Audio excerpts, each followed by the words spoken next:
नमस्कार, मैं राहुल ओझा आपके साथ।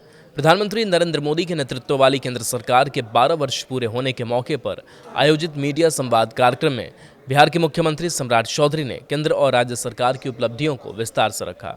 सम्राट चौधरी ने कहा कि प्रधानमंत्री मोदी लोकतांत्रिक व्यवस्था में सबसे लंबे समय तक लगातार प्रधानमंत्री पद पर रहने वाले नेता बने हैं और देश को विकसित राष्ट्र बनाना उनकी सरकार का सबसे बड़ा लक्ष्य है। मुख्यमंत्री ने कहा कि भारतीय जनता पार्टी ने जनसंघ के दौर से जिन संकल्पों को जनता के सामने रखा था उन्हें पूरा करने का काम किया है। उन्होंने अनुच्छेद 370 और 35 से हटाने और अयोध्या में राम मंदिर निर्माण को सरकार की बड़ी उपलब्धि बताई। सम्राट चौधरी ने कहा कि बिहार सरकार ने 20 नवंबर को सरकार के 1 वर्ष पूरे होने तक राज्य में 5 लाख करोड़ रुपए के औद्योगिक निवेश को धरातल पर उतारने का लक्ष्य निर्धारित किया है। उन्होंने बताया कि राज्य में उद्योगों को बढ़ावा देने के लिए नई नीतियों पर तेजी से काम हो रहा है। डेटा सेंटर परियोजना भी जल्द शुरू होने वाली है। मुख्यमंत्री ने कहा कि उद्योग लगाने के इच्छुक निवेशकों को अब लंबी प्रक्रियाओं का सामना नहीं करना पड़ेगा। आवेदन के 30 दिनों के भीतर स्वचालित अनुमति देने की व्यवस्था लागू की जा रही है, जिससे निवेश को बढ़ावा मिलेगा। मुख्यमंत्री ने कहा कि बिहार के सभी जिलों में एयरपोर्ट, हेलीपैड या एयर स्ट्रिप की व्यवस्था विकसित करने की दिशा में सरकार काम कर रही है। उन्होंने बताया कि राजगीर और सासाराम कैमूर के बीच नई एयर स्ट्रिप निर्माण की फाइल पर उन्होंने हस्ताक्षर किए हैं। उन्होंने कहा कि बिहार में हवाई संपर्क को मजबूत बनाने के लिए कई परियोजनाओं पर तेजी से काम चल रहा है और आने वाले वर्षों में इसका लाभ लोगों को मिलेगा।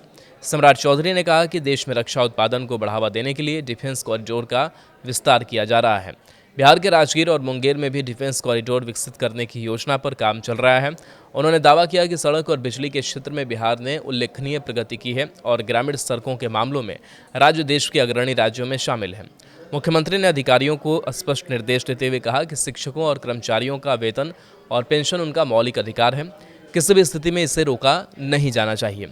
उन्होंने कहा कि विकास योजनाओं के उपयोगिता प्रमाण पत्र यानी कि यूसी की प्रक्रिया अलग विषय है, लेकिन कर्मचारियों के वेतन और पेंशन भुगतान पर इसका असर नहीं पड़ना चाहिए। मुख्यमंत्री ने कहा कि प्रधानमंत्री मोदी महिलाओं के आर्थिक सशक्तिकरण को प्राथमिकता दे रहे हैं। बिहार में 30 लाख से अधिक लखपति दीदी हैं और जीविका समूह राज्य की अर्थव्यवस्था में महत्वपूर्ण योगदान दे रही हैं। उन्होंने बताया कि जीविका दीदियों का आर्थिक योगदान 1.46 लाख करोड़ रुपए से अधिक का है। सम्राट चौधरी ने कहा कि बिहार में स्वास्थ्य क्षेत्र में बड़े पैमाने पर काम शुरू हुआ है। सरकार अस्पतालों के बुनियादी ढांचे को मजबूत करने और बेहतर स्वास्थ्य सुविधाएं उपलब्ध कराने की दिशा में तेजी से काम कर रही है। मुख्यमंत्री ने कहा कि अब सरकार का लक्ष्य सिर्फ योजनाएं बनाना नहीं, बल्कि तय समय सीमा में उन्हें धरातल पर उतारना है ताकि जनता को सीधे लाभ मिल सके।